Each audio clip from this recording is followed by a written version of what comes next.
నిండు మనసుతో అమ్మ ఉందని నమ్మిన వారికి కళ్ళ ముందు కనిపించే దైవం అవుతుంది. లేదనుకునే అల్పులకి ఆమె కళ్ళు తెరిపిస్తుంది. నైవేద్యాన్ని ఆ అమ్మనే పిలిచి తినిపించాడు చిన్న పూజ. నేను ట్రస్టీ గారితో మాట్లాడొస్తాను. త్వరగా నైవేద్యం పెట్టేసి మేయర్ గారింటికి ప్రసాదం పట్టుకెళ్ళాలి. అవన్నీ తర్వాత అమ్మవారికి నైవేద్యం పెట్టాకే వెళ్ళు. నేను ట్రస్టీ గారితో ప్లేట్ల కలెక్షన్ గురించి మాట్లాడి వెంటనే వచ్చేస్తాను. ఎక్కువ మంత్రాలు చదవకుండా త్వరగా కానీ పులివార పై నుండి జీడిపప్పు కదలకుండా నైవేద్యం పెట్టు. అవసరమైతే మాస్టర్ గారు కొడతారు. మా అమ్మ కదా తొందరగా రామ్మా. త్వరగా వచ్చి తినకపోతే నేను ఇవాళంతా భోజనం చేయను.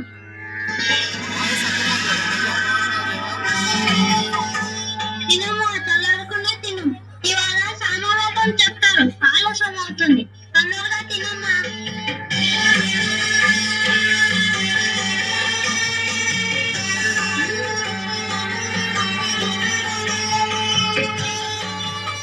బాగుందా?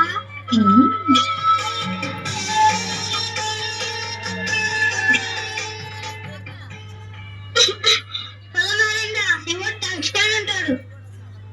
నేను టెస్ట్ తీస్తాను.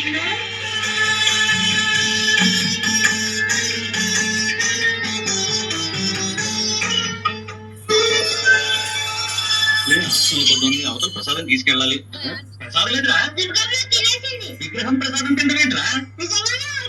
నువ్వు తినేసి అమ్మవారి మీదకి నెట్టేస్తున్నావా? ఏంటమ్మా నవ్వుతూ చూస్తున్నావు? కొడుతుంటే తిన్నానని చెప్పు. మాట్లాడవే, తిన్నానని చెప్పు. నేను తినేసా అంటున్నారు, నువ్వు తిన్నానని చెప్పు. చెప్పకపోతే నేను వేరే మానేసి జంజం తీసేస్తాను. చెప్పు.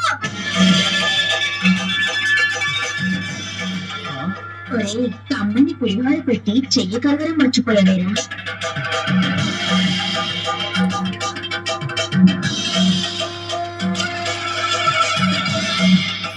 క్షమించమ్మా, కనుక దుర్గమ్మ తల్లి.